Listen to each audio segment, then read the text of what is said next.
Bonjour Rav Twitou. Shalom, Uvracha Tzadik. On a reçu une question. Est-ce que prendre du plaisir, selon la Torah, dans le judaïsme, c'est un péché? C'est exactement le contraire.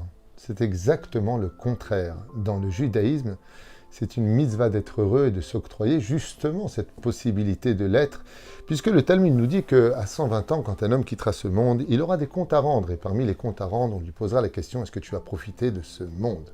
La question n'est pas de savoir si on doit profiter ou pas dans l'absolu. La question est de savoir si, dans ce que tu as profité, tu as été capable, dit Dieu, de me prendre avec toi là où tu étais. C'est là qu'est toute la question. Non pas le fait de profiter.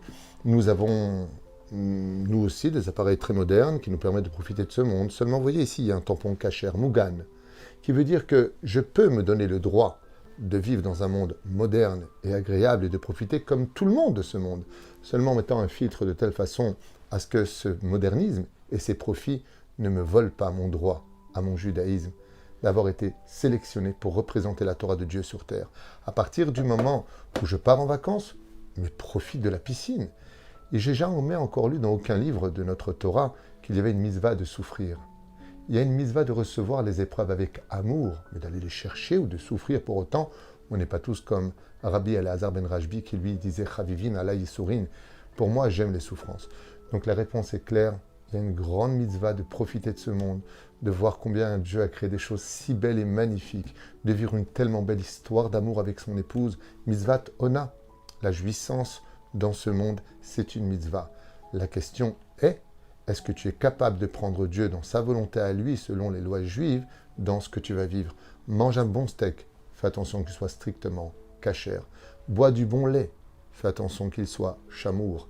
Sois ce que tu veux être. Épanouis-toi dans ce monde, selon la mesure de tes moyens, dans l'honnêteté, à la condition où, si tu avais à côté de toi Baba Saleh, le Rabbi, le Rav Ovadia Yosef, le Rav Shtema, le Rav Kanievski, est-ce que tu serais capable de profiter de cette même façon?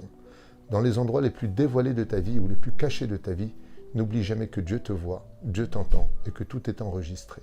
Si ainsi donc tu es capable de profiter, même si tu fais du jet ski, alors prends Hachem avec toi.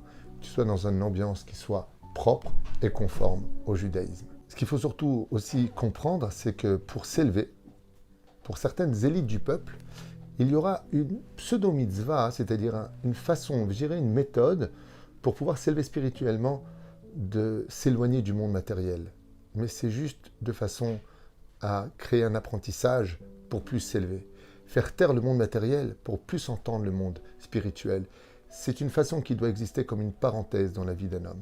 Mais je vous affirme une chose, quand on étudie vraiment la Torah à un très haut degré, le seul plaisir qu'on en retire, c'est quand on est face à ces livres, en train de comprendre le message que Dieu nous a donné au Har Sinaï il y a 3400 ans.